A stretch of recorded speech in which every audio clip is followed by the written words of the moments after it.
Okay, so in the last session, we saw that how to propagate electromagnetic waves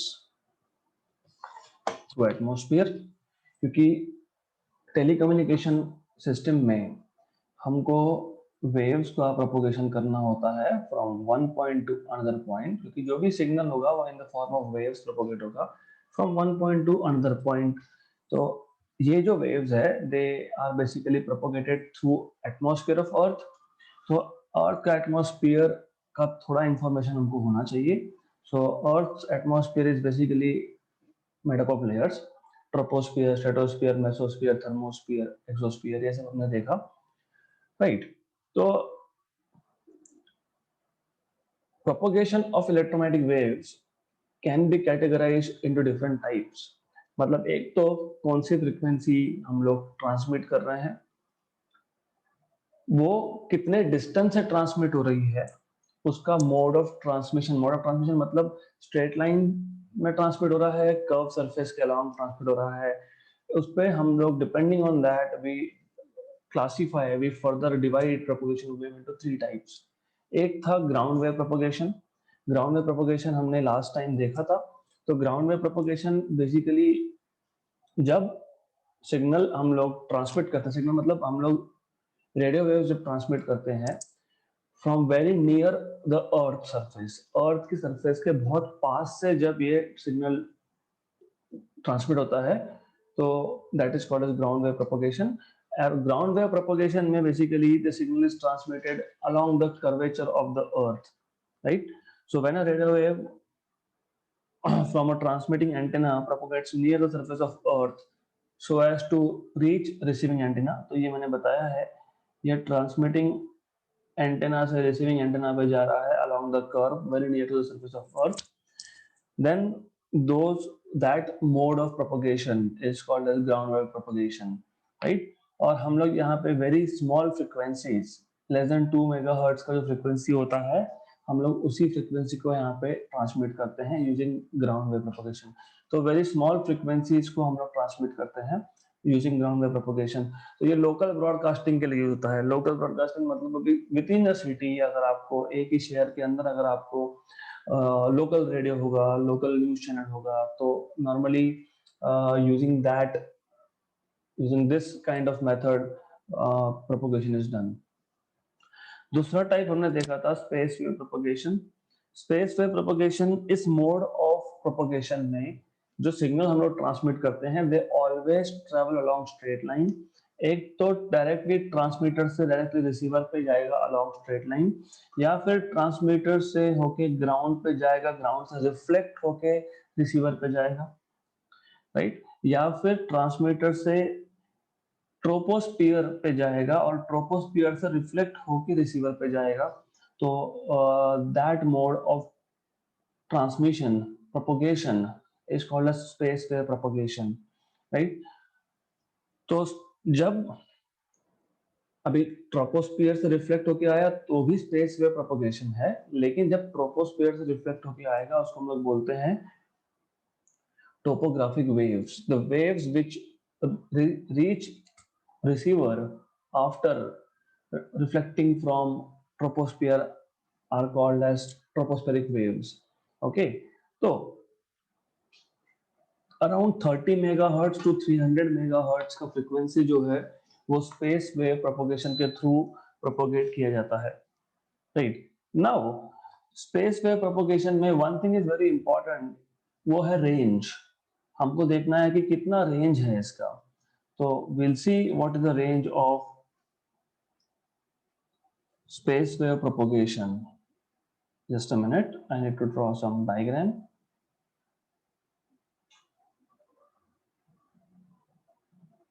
okay, तो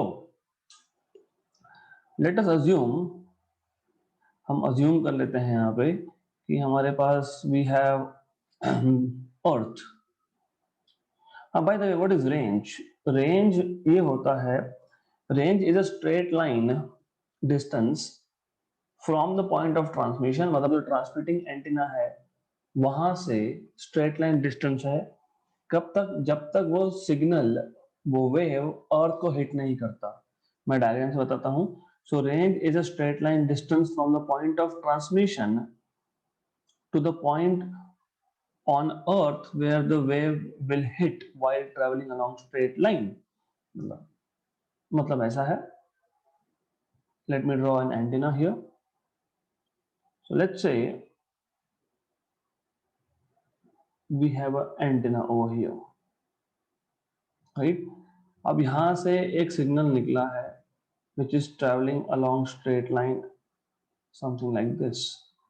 तो मुझे थोड़ा सा चेंज करना पड़ेगा.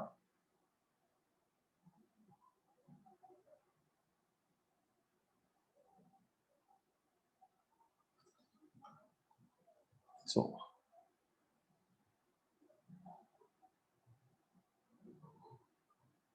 ये आपका ट्रांसमिटिंग एंटेना है, the one in the red. तो मैं यहाँ पे नाम लिख देता हूँ. So this is transmitting antenna. ये जो ब्लू लाइन दिखाई है this is signal. Let me give it some name. A dash ये ट्रांसमिटिंग एंटेना है, एच इसका हाइट है, ओके. एंड सॉरी, अर्थ की सरफेस से, अर्थ के सेंटर से ये जो डिस्टेंस है from earth center, this distance is r, radius of earth. ये radius of earth है, okay, good. Then range को मैं d से डिनोट करता हूँ. let me denote range by d. so this is the range. तो how have we defined range is important. हमने range कैसे define किया? हमने बोला range is a straight line distance from the point of transmission. मतलब कहाँ से transmit हुआ था? a dash पॉइंट से ट्रांसमिट हुआ है सिग्नल.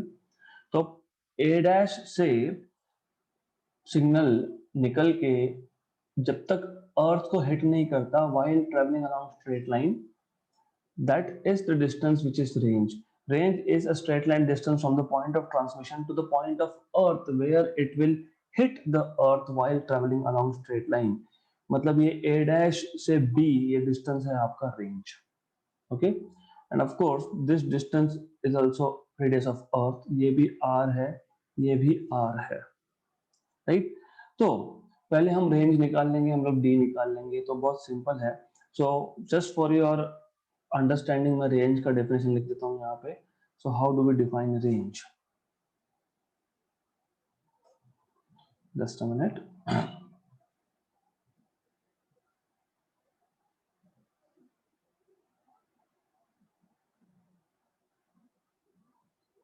सो रेंज को डिफाइन कैसे करते हैं हम लोग? Range is a straight line distance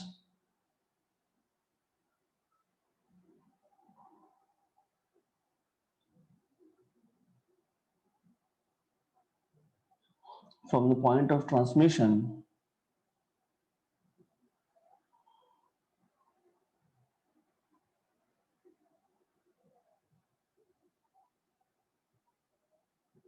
point of transmission. यहाँ पे सिग्नल ट्रांसमिट हो रहा है ए डैश से, सिग्नल निकल रहा है ए डैश से, from the point of transmission to the point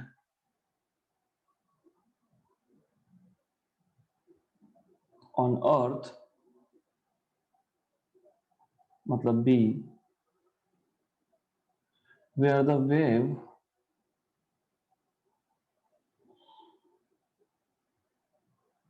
will hit while traveling along a straight line, while traveling along a straight line,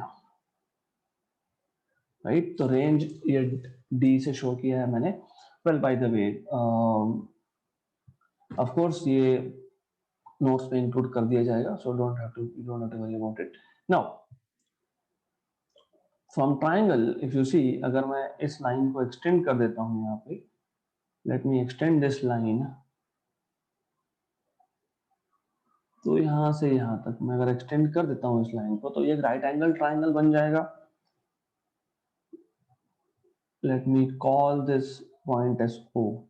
so from triangle O A dash B, what we have is O A dash square equal to a dash b square plus B O square. Okay, क्योंकि वो right angle triangle है, right. तो O dash is hypotenuse, good. तो but O dash is R plus H, तो R plus H का square होगा। A dash B ये D है, D square plus B O ये आर स्क्वायर है, इसको हम लोग स्क्वायर कर लेंगे। R square plus 2HR plus H square is equal to D square plus R square, right. तो आर स्क्वायर कैंसिल हो जाएगा। ऑल्सो एच जो है मतलब हाइट ऑफ एंटेना, यहाँ पे मैंने ज्यादा दिखाया है just for understanding. Height of antenna कितना होगा, कितना हो सकता है? 400 मीटर, 500 मीटर, उससे ज्यादा क्या होगा? इतना भी बहुत ज्यादा बोल दिया मैंने, लेकिन ठीक है।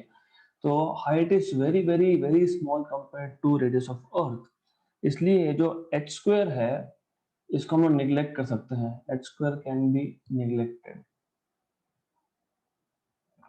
ओके, तो therefore you will have d square equal to 2hr, so you will have d square equal to 2hr, which means d is equal to under root of 2hr। ये आ गया आपका रेंज का फॉर्मूला, राइट। ओके, तो अगर range कम है और हमको range बढ़ाना है तो क्या करेंगे? रिमेंबर रेंज का डेफिनेशन क्या था? रेंज का डेफिनेशन ये था कि straight line distance from the point of transmission to the point where it hits the earth, right. अब हम जो रिसीवर है, बेसिकली पहले रिसीवर हमने बी पॉइंट पे रखा था ग्राउंड पे, और ए डैश जो था ये ट्रांसमीटर था। Okay, a dash was transmitter, sorry for this. Okay, तो literally sorry for this, just a minute. या तो एज यू कैन सी, ये जो हमारे पास ए डैश है ये ट्रांसमिटिंग टॉवर है, so this is a transmitting tower. Okay, अब what we want to do is, B point जो है वो रिसीविंग टॉवर था, रिसीविंग पॉइंट था on the surface of earth. मुझे रेंज बढ़ाना है तो मैं क्या करूंगा, what I will do is, I will do, मैं रिसीवर को ही एक हाइट पे माउंट कर देता हूं। देखो it is very simple to understand. मुझे what we wanted to do, point of transmission से हमको जहां से ट्रांसमिट हो रहा है एक जगह पे रिसीव करना है। रेंज कम है, रेंज बढ़ाना है, तो पहले बी पॉइंट पे रिसीवर लगा था और वो अर्थ की सरफेस पे था। अब मैं इस रिसीवर को एक हाइट पे ले जाता हूँ। हाइट पे ले जाने से क्या हुआ कि इसका जो रेंज है वो बढ़ सकता है। कैसे बढ़ेगा? तो लेट्स सी।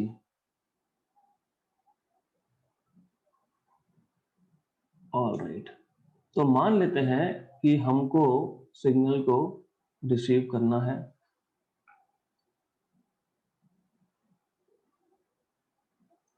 तो हमने क्या किया, हमने सिर्फ रिसीवर को ही एक पर्टिकुलर हाइट तक रेज कर दिया, अज्यूम लाइक दिस, तो हमने इसको रेज कर दिया।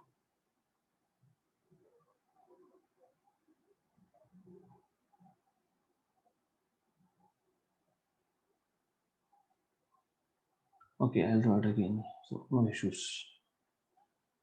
So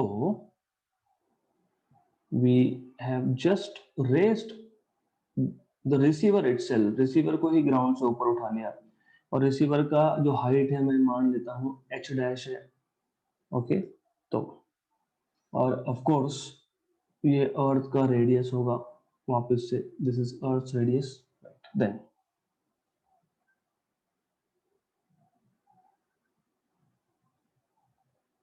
just a minute, this pen pointer is not working properly, just a minute। या ठीक है, मान लेना वो स्ट्रेट लाइन है, it's okay, you need to understand that is a straight line. तो ये सी डैश आपका हो गया रिसीवर, ये h डैश उसका हाइट हो गया, ये रेडियस है वापस से r, ये d डैश हो गया। तो हमको रेंज बढ़ाना था, हमको d मतलब मैक्सिमम स्ट्रेट लाइन डिस्टेंस बढ़ाना था। तो बाय डेफिनेशन रेंज क्या था? Straight line distance from the point of transmission to the point on earth where the signal will travel along straight line up to which. अब receiver को ही मैंने एक height पे लगा दिया तो रेंज बढ़ गया, क्योंकि अब सीधा सीधा सिग्नल a डैश से सीधा सीधा सिग्नल c डैश तक जाएगा स्ट्रेट लाइन में। ओके, तो हमको पता है कि ऑल्सो d डैश क्या आएगा? d डैश आएगा under root of 2 r h dash, क्योंकि फॉर्मूला तो वैसे भी सेम है, मतलब ये भी राइट एंगल ट्राइंगल ही बनेगा यहाँ पे। पाइथागोरस थ्योरम यूज करेंगे, वापस d डैश मिल जाएगा। इसका मतलब रेंज इंक्रीज हो गया अब, है ना? तो टोटल रेंज आपका आ जाएगा यहाँ पे, therefore total range that you will obtain is d plus d dash। तो ये आपको मिल गया total range under root of 2hr plus under root of 2h dash r, this is total range. तो just by mounting receiver at some height हमने range को बढ़ा लिया, राइट? गुड। नाउ तो हमने अब तक दो टाइप ऑफ प्रोपगेशन देखे, एक है ground wave propagation for frequency less than 2 megahertz, they are transmitted at very low height along the curves of the earth। एक देखा हमने स्पेस वेव प्रोपगेशन, जिसमें सिग्नल स्ट्रेट लाइन में ट्रैवल करता है फ्रॉम ट्रांसमीटर टू रिसीवर, इसका frequency range 30 megahertz से 300 megahertz का है। देन हमने रेंज डिफाइन कर लिया फॉर स्पेस वेव प्रोपगेशन। अब next type of propagation is sky wave propagation. तो next type of propagation is sky wave propagation. अब स्काई वेव प्रोपगेशन में क्या होता है कि यहाँ पे रेडियो वेव्स ट्रांसमिट होते हैं ट्रांसमिटिंग एंटेना से, ये रिसीविंग एंटेना पे पहुंचते हैं आफ्टर रिफ्लेक्टिंग फ्रॉम आइनोस्फीयर। अब ये आइनोस्फीयर क्या है? तो to understand ionosphere we need this diagram over here। तो basically ionosphere, these are shells। Shell पता होगा ना, शेल? तो ऐसा एक शेल है, फिर ऐसा एक शेल है, मतलब बेसिकली स्पेरिकल सराउंडिंग है, स्पीयर है, शेल है विथ सम थिकनेस। तो ionosphere, these are thin shells of electrons or charged ions, मतलब charged atoms बेसिकली। तो आयोन्स का अर्थ के एटमॉस्फेयर में at some height you have a shell जिसमें इलेक्ट्रॉन्स होते हैं, जिसमें चार्ज्ड आयोन्स, आयोन्स से चार्ज ही होते हैं, where you have ions. Okay, तो charged molecules, charged atoms, ions होते हैं, इलेक्ट्रॉन्स होते हैं। तो वो शेल स्टार्ट होता है अराउंड 50 किलोमीटर हाइट से, मतलब स्ट्रेटोस्फीयर के ऊपर से। तो अराउंड 1000 किलोमीटर तक वो शेल आता है, राइट? दीज आर शेल्स, कंटिन्यूअस नहीं है, नहीं तो आप सोचोगे कि ये पूरा ही भरा हुआ है। No no no no no, they are shells. So this shell exist, वो थर्मोस्फीयर में भी होता है, वो थोड़ा मेसोस्फीयर में, थोड़ा एक्सोस्फीयर में है। तो these are shells. Okay, so no electron, no charge particles, then you have shell of charge particle, then you have no electron, no charge particle, then you have shell of charge particles, so on so forth। तो 50 kilometre से लेके तो around 1000 kilometre तक there exist shells of ions or electrons, that is called as ionosphere। तो these are ionosphere। ये आपका this one and this one, these are ionospheres। मतलब ये आयनोस्फीयर के लेयर्स है,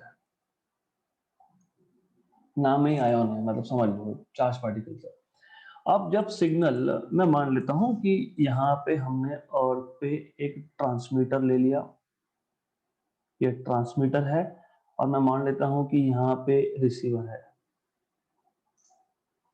तो जब सिग्नल आयनोस्फीयर से रिफ्लेक्ट होके So when the signal from transmitter reaches receiver after reflecting from ionosphere, then that mode of propagation of radio waves is called as skywave propagation. और skywave propagation में हम लोग frequency जो होता है वो ग्रेटर देन 3 मेगाहर्ट्ज और up to 30 megahertz का सिग्नल हम लोग ट्रांसमिट करते हैं, राइट? तो बहुत सिंपल है. द आइडिया इज कि अर्थ के एटमॉस्फेयर में आयनोस्फीयर है, उस आयनोस्फीयर का यूज कर सकते हैं हम लोग. So if the radio waves from the transmitter they reach the receiver after being reflected from the ionosphere, that mode of propagation is called as skywave propagation, and the frequency range that we can transmit, we can propagate using the skywave is between 3 megahertz to 30 megahertz. इतना frequency हम लोग propagate कर सकते हैं. तो it brings us to a point where we have to define what is critical frequency. तो critical frequency वो frequency होता है, maximum frequency which can be reflected back to the earth from ionosphere. क्योंकि अगर मैं 30 मेगाहर्ट्ज के ऊपर की फ्रीक्वेंसी यूज कर रहा हूं तो वो रिफ्लेक्ट होने की जगह पे वो ट्रांसमिट हो जाएगा, राइट? तो the maximum frequency, radio frequency of course, the maximum value of the frequency of a radio wave which can be reflected back from the earth surface, back to the earth surface from the ionosphere is called as critical frequency. So the maximum value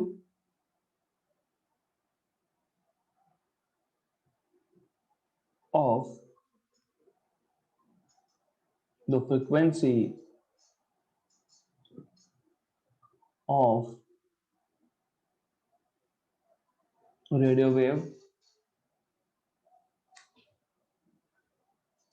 which can be reflected back,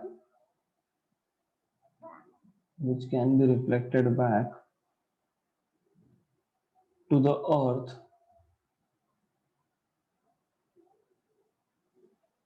from the ionosphere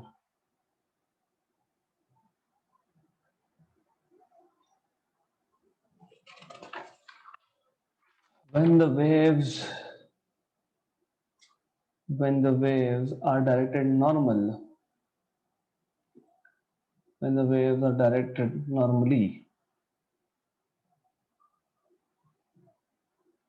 to the ionosphere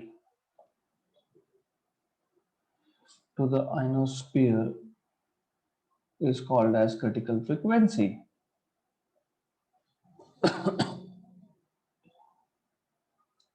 तो critical frequency define करते वक्त maximum frequency which is travelling normally and it is getting reflected back, मतलब normal perpendicular to the ionosphere होना चाहिए.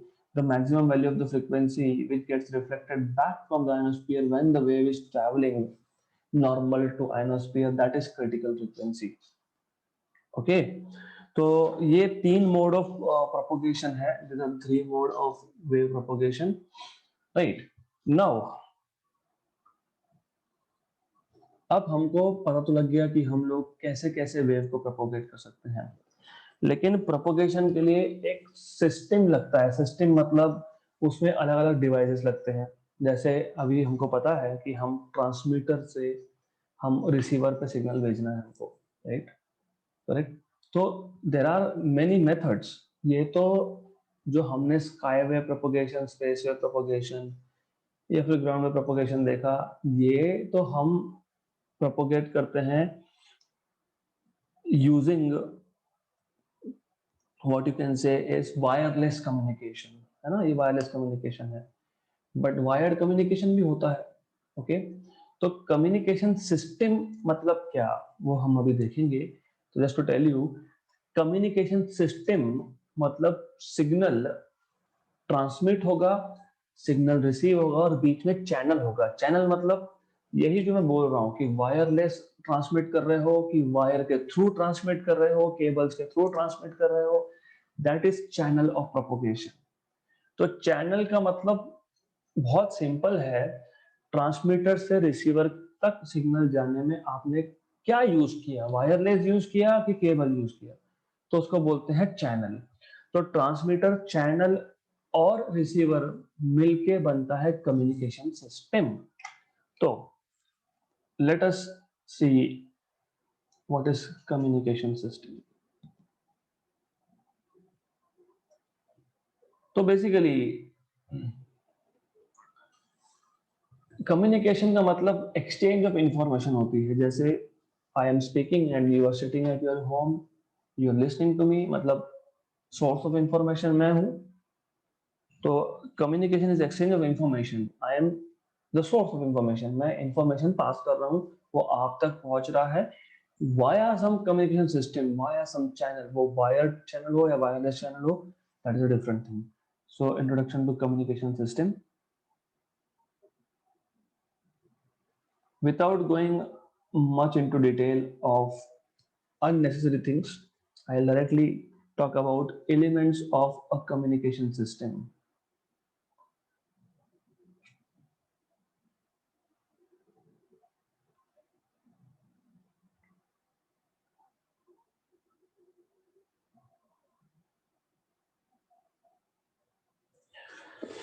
तो communication system के कौन कौन से एलिमेंट्स है, एलिमेंट्स मतलब क्या क्या हम यूज करेंगे, मैंने ऑलरेडी बताया।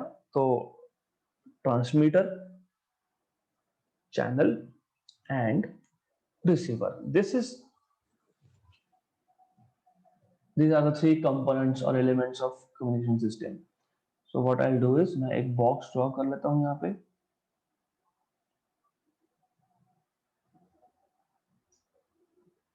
So this is our communication system.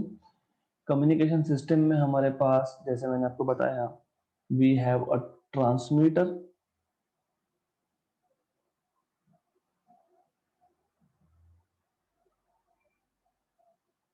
We have a channel,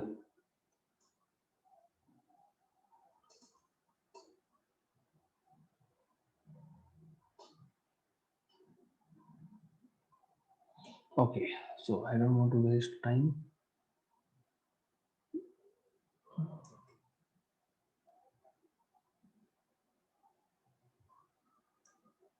and then we have a receiver. So this is transmitter, this is channel, this is receiver. Transmitter antenna, channel मतलब wireless है, cable के through कैसा है, receiver. अब this is called as communication system.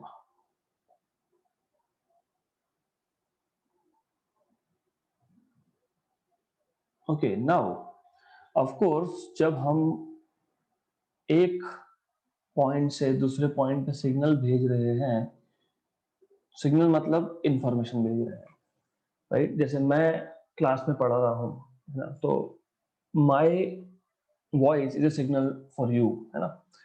तो but there is always a possibility of having noise. Noise मतलब unwanted signal होता है। तो इमेजिन कि हम लोग एक फिजिकल क्लासरूम में बैठे हैं एंड आई एम टीचिंग, तो I am passing information, I am source of information. तो सोर्स ऑफ इंफॉर्मेशन होना चाहिए, तो let me show source of information here, sorry. So this is source of information, okay. Then ये हो गया user.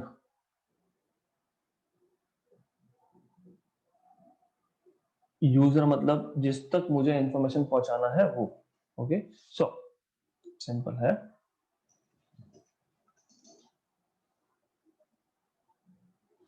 So this is source of information, this is user basically. तो क्या होगा, सोर्स ऑफ इंफॉर्मेशन से मैसेज मतलब signal मतलब information, signal जाएगा कम्युनिकेशन सिस्टम पे, है ना। तो this is exactly what is happening now in online classes. I am source of information, जो भी सिग्नल मैं सेंड कर रहा हूँ it is going to communication system, right.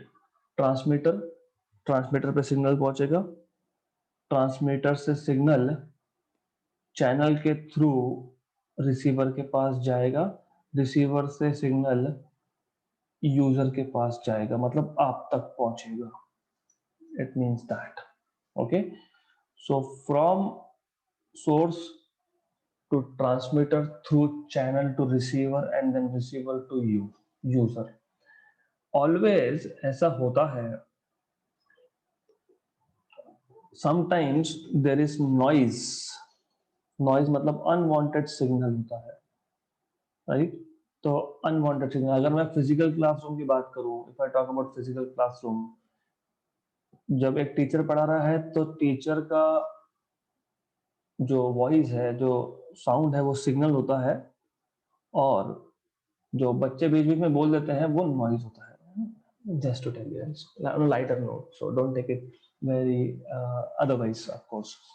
तो तो चैनल मतलब जब ट्रांसमीटर से सिग्नल निकलेगा रिसीवर तक पहुंचने के लिए, तो उस केस में समटाइम्स हमारे सिग्नल में अनवांटेड, हमको नहीं चाहिए वो अनवांटेड सिग्नल है, वो ऐड हो जाता है समटाइम्स बिकॉज ऑफ डिस्टॉर्टेशन, उसको बोलते हैं बेसिकली सिग्नल डिस्टॉर्ट होना बोलते हैं। तो सिग्नल समटाइम्स डिस्टॉर्ट हो जाएगा, इंटरफेरेंस आ जाएगा, होता है समटाइम्स, यू गेट नॉइज। मैंने बेस्ट एग्जांपल बता दिया, in physical classroom teacher is teaching और बच्चे बड़बड़ कर रहे हैं, टीचर का जो वॉइस है वो सिग्नल है और बच्चे जो बड़बड़ कर रहे हैं वो नॉइज है, right.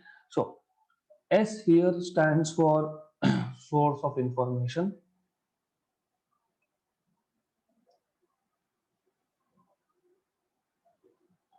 T here stands for transmitter, transmitter antenna होगा। C here stands for channel, R here stands for receiver, N stands for noise, and lastly U stands for user, okay। Communication system में सिर्फ transmitter, channel और receiver होता है। ये मैंने आपको पूरा का पूरा ब्लॉक डायग्राम बता दिया कम्युनिकेशन सिस्टम का। Communication system has only transmitter, channel and receiver, that's it, okay good. अब there are two modes of communication, two modes of communication, two modes of communication। ये आप बहुत इजी समझ पाओगे। कैसे? देखो, एक होता है पॉइंट टू पॉइंट कम्युनिकेशन, जैसे आपने आपके फ्रेंड को कॉल किया तो only you two are talking, point to point communication, है ना। मतलब it is a link between a single transmitter and single receiver, point to point. आपने फ्रेंड को कॉल किया, राइट, आप और आपका फ्रेंड, आप सिंगल हो, वो भी सिंगल है, तो point to point involves single transmitter and single receiver, okay. So in point to point mode of communication, signal is transmitted between single transmitter and a single receiver. दूसरा होता है broadcast, जो मैं कर रहा हूं, दैट इज ब्रॉडकास्ट, राइट। तो single transmitter and multiple receivers. तो एक काम करते हैं, इसको लिख देते हैं थोड़ा समझने के लिए। Single transmitter to single receiver, that is point to point communication. B broadcast, broadcast में सिंगल ट्रांसमीटर